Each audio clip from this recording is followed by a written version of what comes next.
Good morning guys and welcome back to my channel. कैसे हो आप सभी लोग। आज है शिवरात्रि और अभी सुबह के 9 बजे हैं। मैं नहा धो के बिल्कुल फ्री हो गई हूँ और थोड़ा सा स्किन केयर करते हैं, उसके बाद जाती हूँ क्योंकि मैंने अभी पूजा भी नहीं की है। और उसके बाद हमें जाना है मंदिर में जल चढ़ाने के लिए। थोड़ा सा यहाँ से 2 किलोमीटर दूर है मंदिर शिव जी भगवान जी का। वहाँ पर जाएंगे हम जल चढ़ाने के लिए। वैसे मैंने कोई फास्ट नहीं रखा है आज। मैं रखती थी लेकिन बेबी को फीड करवाना होता है, इस वजह से मैं फ़िलहाल अवॉइड करती हूँ फास्टिंग। अदरवाइज़ मैं शिवरात्रि के फास्ट बहुत लेती थी बचपन से और अब मैंने फ़िलहाल छोड़ रखे हैं। वैसे आज मेरा मन सूट पहनने का बहुत था, लेकिन मैं एक शॉर्ट टर्म के लिए यहाँ आई थी और मुझे नहीं पता था कि मेरा स्टे इतना लंबा हो जाएगा। तो मैं सबसे पहले चली जाती हूँ पूजा करने के लिए, क्योंकि घर के मंदिर पे भी पूजा करना उतना ही ज़रूरी है जितना कि बाहर कोई भी आप मंदिर में जाते हो तो। और यहाँ पर मुझे शिवरात्रि का फेस्टिवल सबसे अच्छा लगता है। It is one among my most favourite festival in Himachal.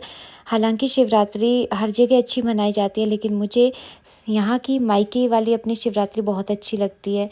और मेरे ससुराल में बाकी सारे फेस्टिवल बहुत बढ़िया मनते हैं, लेकिन हिमाचल की शिवरात्रि मुझे ज़्यादा अच्छी लगती है, यानी मायके वाली। लेकिन जब हम छोटे होते थे तो हमें कितना ज़्यादा चार्म रहता था कोई भी फेस्टिवल का, और शिवरात्रि मेरा फेवरेट फेस्टिवल होता था क्योंकि बहुत कुछ हमारे यहाँ पे खाने को बनता था और उन चीज़ों का इतना ज़्यादा लालच रहता था कि अरे यार आज ये भी बनेगा ये भी बनेगा, तो दिल एकदम से खुश हो जाता था। लेकिन जैसे जैसे हम बड़े होते जा रहे हैं वो इंटरेस्ट पीछे छूटते जा रहे हैं। ऐसा क्यों है वो मुझे भी नहीं पता। आज महाशिवरात्रि का दिन है और सुबह अभी सुबह सुबह का ही टाइम है। वैसे कल से लेकर बारिश हो रही है और अब जाके थोड़ा सा धूप निकली है। बहुत ठंडी हो रही थी कल से। तो सुबह का मैंने अपना पूजा भी कर ली, ब्रेकफास्ट भी कर लिया है और जल नहीं चढ़ाया है हमने अभी फ़िलहाल। तो जल चढ़ाने हमें जाना है। एक्चुअली मंदिर यहाँ से थोड़ा सा दूर है, वहाँ पे हम लोग जाने वाले हैं जल चढ़ाने के लिए। और पहले तो अभी मम्मी बेबी को नहला रहे हैं और वो भी नहाएंगे।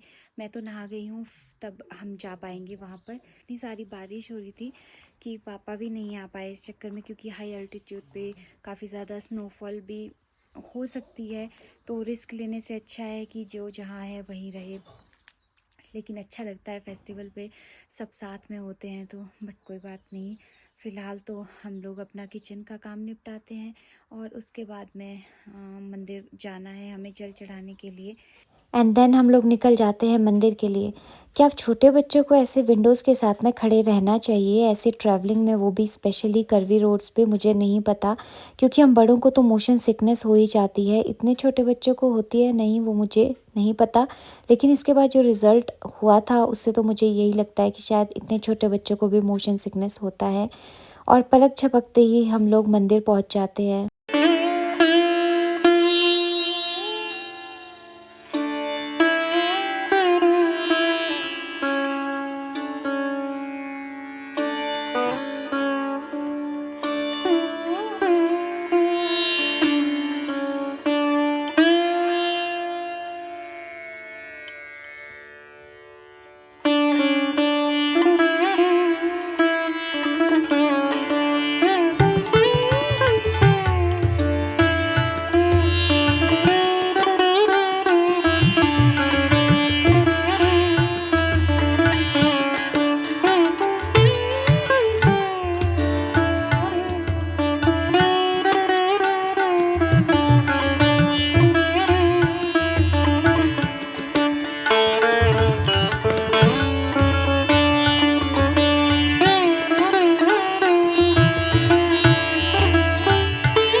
और वापस आकर मैंने कुछ भी शूट नहीं किया, क्योंकि वापस आकर मेरे बेबी की तबीयत सडनली ख़राब हो गई और पूरा मूड हमारा बहुत ख़राब हो चुका था इस टाइम पे। एंड यहाँ शाम को मैंने व्लॉग शुरू करा और मैं यहाँ पे पूजा की तैयारी कर रही थी, लेकिन ये अभी भी काफ़ी ज़्यादा क्रैंकी था। तो मम्मी ने मुझे कहा कि अभी फ़िलहाल तू जो काम कर रही है वो छोड़ दे और पहले इसी को संभाल लो, क्योंकि मम्मी भी खाना बनाने में लगे हुए थे। तो पहले मैंने इसे थोड़ी देर संभाला, थोड़ा सा इसे शांत किया और उसके बाद मैं दोबारा शुरू हुई। तो ये आप लोग जो देख रहे हो ये होता है पाजा, इसे पाजा कहते हैं। ये बहुत ज़्यादा पूजा में यूज़ होता है शिव जी की। पाजा और साथ में नरगिस, ये दोनों चीज़ें पूजा में इस्तेमाल की जाती हैं। तो इसे यूँ छोटे छोटे टुकड़ों में काटा जाता है और किस तरह से इसकी पूजा की जाती है वो आगे आप मेरे व्लॉग में देखोगे। और मम्मी बना रहे हैं मीठे पोल्टू, जो कि शिवजी भगवान जी को भी प्रसाद में चढ़ाए जाएंगे, बाकी हम लोग तो खाएंगे ही। और मीठे वाले बनाने के लिए मैंने आपको पिछले व्लॉग में नमकीन दिखाए थे।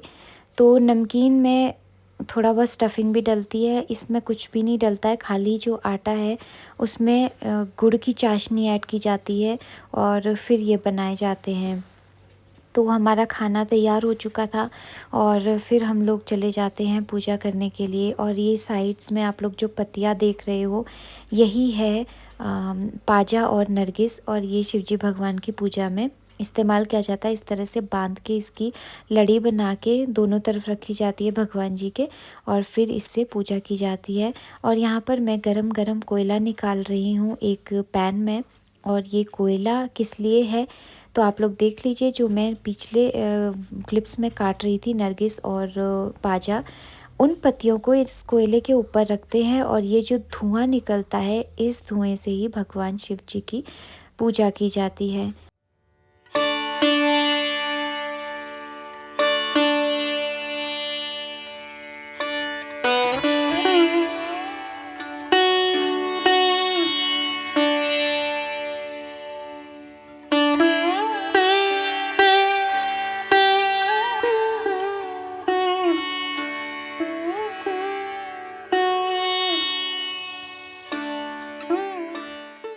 अभी दोपहर के 2 बजे। बाय द वे आज 27 फ़रवरी हो गई है, कल शिवरात्रि थी और अब ओवर हो चुकी है। तो कल मैंने थोड़ा बहुत ही ब्लॉग शूट किया था जो आपने देख ही लिया है। और आज अभी मैं तैयार हो रही हूँ। फ़िलहाल सुबह से बारिश हो रही है लेकिन तैयार हो रही हूँ। और कहाँ जा रही हूँ, आज हम लोग जाने वाले हैं दीदी के घर। एक्चुअली शादी के बाद मैं एक बार भी दीदी के घर नहीं गई हूँ। रूम पे गई हूँ जहाँ पे वो रहते हैं फ़िलहाल, लेकिन ससुराल वाला जो उनका एक्चुअल घर है वहाँ नहीं गई हूँ एक बार भी। वहाँ जाना है और जाने का रीज़न यही है कि हमारे यहाँ क्या होता है शिवरात्रि पे जो भी खाना पीना जो भी आप लोग खाने का बनाते हो, जैसे वो पोल्टू मैंने आपसे शेयर किए, तो वो बेटियों के घर जाके देना होता है। उसे एक्चुअल में बांटा कहते हैं। तो वो देना होता है, वो एक कंपलसरी सी चीज़ है, चाहे वो शिवरात्रि पे दो या होली पे दो, तो 2 में से एक जब भी आप दे पाओ। तो अभी मैं यहाँ पे हूँ इसलिए दीदी कह रही है कि तू आ जा एक बार, तू भी आ जा, तू भी मिल ले। और क्योंकि दीदी की बेटी के स्कूल खुलने वाले हैं तो वो भी कह रही थी कि मासी कब आएंगी, तो मैं सोच रही हूँ एक बार उससे मिल के आ जाऊँ। और मैं तैयार हूँ ऑलमोस्ट। मम्मी नहाने गए हुए हैं, मम्मी भी बस तैयार होने वाले हैं, भाई भी हो गया है। अब बस इसको मुझे तैयार करना है, कपड़े चेंज करूँगी। इसको मैंने नहलाया नहीं क्योंकि मैंने आपको बताया कि कल इसकी तबीयत डाउन थी, तो इस वजह से मैं इसको नहलाने नहीं चाहती हूँ क्योंकि ठंड ज़्यादा है।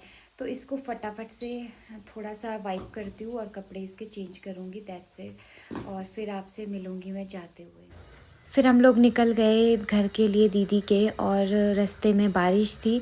इवन जब हम घर से निकल रहे थे तब भी बारिश थी। सुबह से ही बारिश हो रही है और कंटिन्यूस बारिश हो रही है। लेकिन फिर भी मम्मी ने कहा था कि ठीक है ये काम हम पहले निपटा के आ जाते हैं। तो मैंने कहा ठीक है, अब मैं यहाँ पे हूँ और बार बार तो आऊँगी नहीं, इसलिए चल देते हैं क्योंकि अब पता नहीं कब आ पाऊँगी। और वैसे भी दीदी का ससुराल अराउंड 5 किलोमीटर है, तो क्या ही नखरे करना। और इतना पास ससुराल होना भी किसी किसी को ही मिलता है, मेरी तरह नहीं 400-500 किलोमीटर दूर जाके ससुराल मिला है। सो फाइनली हम लोग पहुंच गए दीदी के घर। और ये घर पहुंचते ही हम लोग सबसे पहले चूल्हे के पास चले गए क्योंकि ऑब्वियसली बहुत ज़्यादा ठंड थी और ऐसी ठंड में हम लोग जूस पी रहे हैं। फिर इन सब का आपस में खेलना शुरू हो गया बेबी के साथ में, और दीदी ने लंच बना के रखा था उन्होंने पहले ही कहा था कि तुम लंच करके मत आना, क्योंकि मैंने लंच का अरेंजमेंट करके रखा है और इस टाइम पे 3:45 होने वाले थे और हमें बहुत ज़्यादा भूख लगी हुई थी। तो दीदी ने सबसे पहले हमें भल्ला राइस और घी ये खाने को दिया, और ये भी हिमाचल की one of most favourite traditional dish है। जो भी हिमाचल से हैं वो अच्छे से रिलेट कर पाएंगे कि ये कितना अमेजिंग लगता है खाने में। हमें तो ये बहुत ज़्यादा पसंद है और दीदी ने ये बहुत बढ़िया बना के रखा था।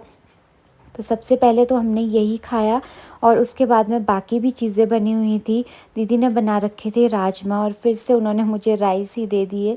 तो उसके बाद मैंने मटर पनीर खाया और अपना खाना पीना करने के बाद हम लोग ऊपर चले गए, क्योंकि मैंने ओवर ही खा लिया था। तो दीदी ने कहा कि चलो फिर ऊपर तुम्हें अपना घर दिखाती हूँ। वैसे तो मैं इनका घर जानती हूँ अच्छे से, लेकिन अभी इन्होंने रिसेंट अपने घर में ऐड ऑन किया है, थोड़ा सा रेनोवेशन किया है, वो मैंने नहीं देखा था, इसीलिए मैं ऊपर चली गई। एक्चुअली इन्होंने अपने घर पे एक होम स्टे भी ओपन कर दिया है। लोअर पे ये लोग खुद रहते हैं और ऊपर वाले 2-3 फ्लोर पे इन्होंने थोड़ा होम स्टे के लिए अरेंजमेंट कर रखा है और 6 रूम निकाले हुए हैं होम स्टे के लिए। एंड बिल्कुल ऑन रोड है यहाँ पर, तो कोई दिक्कत की बात नहीं है, पार्किंग है, हर चीज़ है। और ये बिल्कुल टॉप मोस्ट फ्लोर है, फ्लोर कहो या कुछ भी कह लो। तो ये बहुत ओपन एरिया है, जैसे कोई भी अगर फंक्शन यहाँ पे करना चाहता है वो भी कर सकते हैं, या किसी को मन है कि ब्रेकफास्ट लंच जो भी घर पे टूरिस्ट अगर आते हैं तो वो यहाँ ओपन पे भी आ सकते हैं। तो ये एरिया बहुत अच्छा लगा मुझे। फ़िलहाल ठंड है इसलिए यहाँ पर काफ़ी ज़्यादा खुला होने की वजह से ठंड फ़ील हो रही थी, अदरवाइज़ ये पॉइंट इन्होंने बहुत अच्छा बना के रखा है।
वैसे इनका मन नहीं था हमें भेजने का, लेकिन इस टाइम पे ठंड बहुत ज़्यादा हो रही थी, बारिश कंटिन्यूस हो रही थी, तो मुझे थोड़ा-सा बेबी के लिए डर लगता है, अदरवाइज़ कोई बात नहीं। बड़े लोग फिर भी मैनेज कर सकते हैं, लेकिन छोटे बेबी का थोड़ा-सा डर लगता है, क्योंकि इससे थोड़ा-सा कफ़िंग होना शुरू हो रही थी। तो मैंने सोचा कि मैं इसे घर लेके चलती हूँ और मेडिसिन्स दे देती हूँ टाइमली। इसीलिए हम लोग टाइम से घर आ गए थे और इस टाइम पे रात भी होने वाली है। बारिश अभी भी रुकने का नाम नहीं ले रही है, कंटिन्यूअस ही बारिश हो रही है और ठंड बढ़ती ही जा रही है डे बाय डे।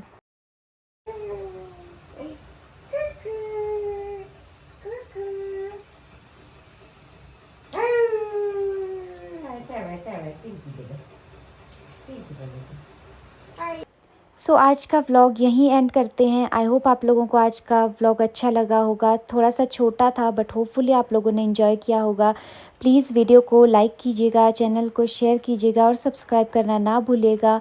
मैं मिलूँगी नेक्स्ट वीडियो में, तब तक के लिए thanks for watching, take care, bye bye.